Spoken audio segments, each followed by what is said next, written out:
the possibility exists that you'll file premium processing together with the I-140 petition. Whether it is very useful or not is doubtful. Wow. Sad. Why pay 2,500? Correct, Attorney Golan? And you're still waiting for so many years. That's correct. Yes. Yeah. Wow, it's a lot of money. Now, in terms of, you mentioned about extending employment, all this authorization. There is a family, they are from Hong Kong, and they say they're Hong Kong resident. They heard about this type of, was it called a parole visa for those Hong Kong residents? Is that something correct about their deferred enforced departure? They said they heard something about this. Yes, there is such a thing. Yes, and what is it about, Attorney Golan?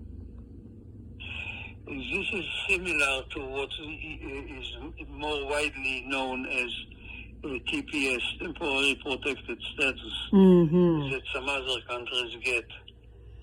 Okay, it means that you have to file an application with the Immigration Service, and they will give you an extension of the date that you need to leave the U.S., and this has to do with the political situation, political conditions in Hong Kong. TPS is usually given in the wake of a natural disaster in your country. If there were very bad floods or earthquakes, okay, and you are stuck in the United States, they will give you TPS, Temporary Protected Status, in some countries, not all countries. Yes. DED, Deferred Enforced Departure, is based normally on some other considerations, and in this case, the conditions, political conditions in Hong Kong that became oppressive recently. And they don't want to force anybody from Hong Kong who already is in the U.S. I see. Okay, it's not for people who are outside the U.S. It's from people from Hong Kong who are in the U.S. not to force them to leave. And they're given the chance to work in the United States in the meantime? I'm not sure about that. So that's as far as those who are already here. That's a good clarification, because they were wondering whether their relatives who are in Hong Kong can come to the United States on the basis of this. So that means, but are Hong Kong residents, Attorney Golan, are they visa free, meaning they can come to the U.S. without the need of a visa? People from where? From Hong Kong. Only if they are part of the visa waiver program, which I doubt it. I see. Not known to me. Right. So there you are. That's the answer to the question about the Hong Kong residents, and Attorney Golan has fully explained this. 213-383-3222. And what about the news about DACA, Attorney Golan? A lot of the DACA listeners and viewers are wondering about their status now. They have been wondering about it for a long time, yes, and probably will continue. Wow. Continue wondering for a long time, because the whole thing is hung up in the courts. So the Immigration Service is still receiving renewal application for people who already have DACA, and not receiving new applications. And this is where we are.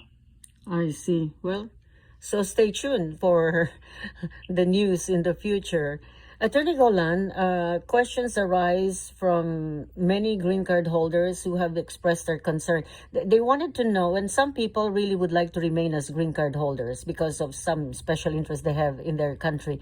How long can one be a green card holder or a resident of the United States? Is there an expiration for it? No.